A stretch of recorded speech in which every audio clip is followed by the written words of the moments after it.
சுச்சக்கர வரதாச்சாரியம் சுத்த சத்வ குருத்தமம் ஸ்ரீநிதி ராகவம் வந்தே ஹியபார கருணாகரம் கவிதாஜித கல்லோலி கன்யகா காந்தவக்ஷசே கருணாதி குணாத்தியாய கமலாநிதயே நமஹா. புன்னகை ராமாயணம் சுந்தர ஸ்பந்தத்தின் 4வது ஸ்லோகத்தை இன்றைய தினம் அனுபவிக்க உள்ளோம். முதல் 3 ஸ்லோகங்கள்ல ஹனுமான் திரும்ப வந்தார், கண்டேன் சீதையைன்னு ராமன்ட்ட செய்தி சொல்லிட்டார்.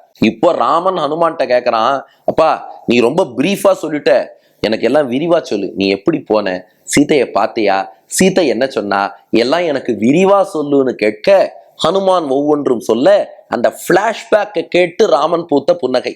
அதுதான் அடுத்த 4 ஸ்லோகங்கள், 4, 5, 6, 7 4 ஸ்லோகங்களும் ஹனுமான் தான் எப்படி பயணித்தேன் எப்படி கண்டேங்கிறத சொல்றார். அந்த ஒன்னொன்னையும் கேட்டு ராமன் சிரிக்க போறான். இப்ப இதுல 4வது ஸ்லோகம். உங்கள் மனத்திரையிலே காட்சியை கண்டு கொள்ளுங்கள். ராமன் ஹனுமான்ட்ட விசாரிக்கிறான், நீ கண்டாய் சீதையை, சரி, எப்படி கண்டாய், எப்படி சென்றாய், அவள் என்ன சொன்னாள்னு கேட்கிறான். ஹனுமானும் அதை காதில் வாங்கி கொண்டு பதில் சொல்ல போறார். ஸ்லோகம். இதோ யாத்துர் மார்கே கிமபவததோ யாத்து கணதஹ புரேவாசா திருஷ்டா கதமிவ கிமாஹாத மதுரா இதி த்வத் ப்ருச்சாதஹ ஹனுமதி ததாசீன் முகருச்சிஹி ததஸ்வாமின் வக்த்ரே தவச்ச மதுரம் மந்தஹசிதம்.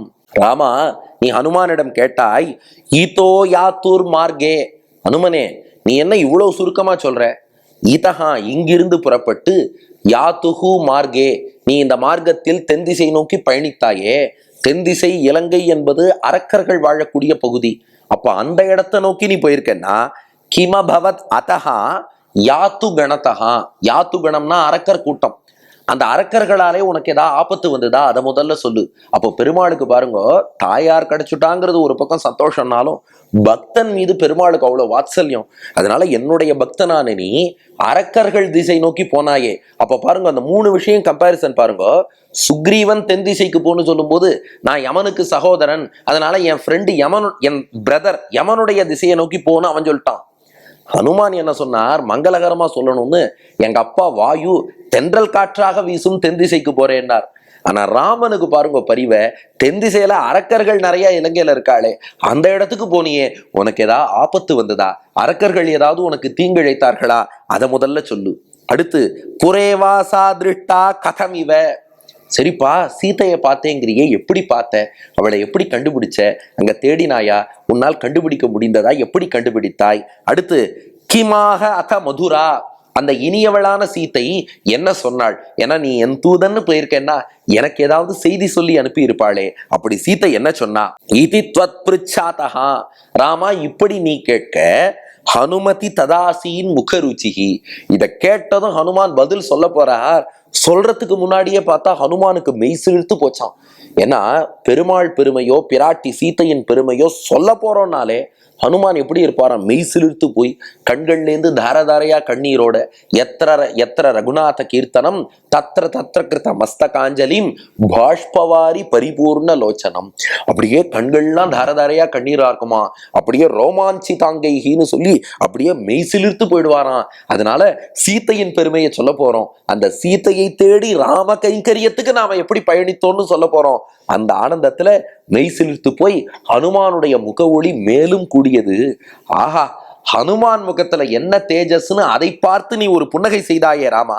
ததஸ்வாமின் வக்த்ரே தவச்ச மதுரம் மந்தஹசிதம், அந்த ஹனுமானுடைய முக ஒளியை பார்த்து நீ பூத்த புன்னகை, அந்த புன்னகையைத்தான் வடுவூரிலே எங்களுக்கு காட்டிக்கொண்டு விளங்குகிறாய் என்று ரசிக்கிறார் வில்லூர் சுவாமி. அப்ப ஸ்லோகத்தின் திரண்ட பொருள் என்னன்னா, ராமா நீ ஹனுமானை பார்த்து, நீ இங்கேருந்து பயணம் செய்தாயே, அப்படி போகும்போது வழியில ஏதாவது அரக்கர்களால இடையூறு எதுவும் ஏற்பட்டதா, சீதையை எப்படி கண்டுபிடித்தாய், அவள் என்ன சொன்னாள், இதையெல்லாம் கேட்க ஹனுமான் பதில் சொல்ல தொடங்குகிறார்.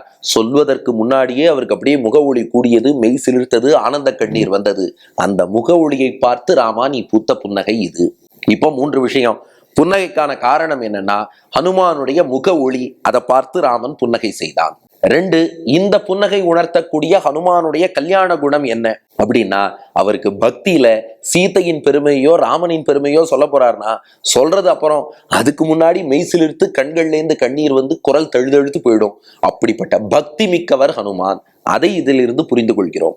3வது, இதை சொல்வோருக்கு என்ன பலன்னா, அந்த ஹனுமானுக்கு எத்தகைய பக்தி இருக்கிறதோ அதுல ஒரு துளி இந்த ஸ்லோகத்தை சேவிக்கிற நமக்கும் கிடைக்கும். அதனால அந்த பக்தி உண்டாக வேண்டும்னு பிரார்த்தித்து கொண்டு வாங்க ஸ்லோகத்தை சேவிச்சுடுவோம். ஈதோ யாத்துர் மார்கே கிமபவதோ யாத்து கணதஹ புரேவாசா திருட்டா கதமிவ கிமாஹாத மதுரா இதி த்வத் பிருச்சாதோ ஹனுமதி ததாசீன் முகருச்சிஹி ததஸ்வாமின் வக்திரே தவச்ச மதுரம் மந்தஹசிதம் என்று சொல்லுவோம்.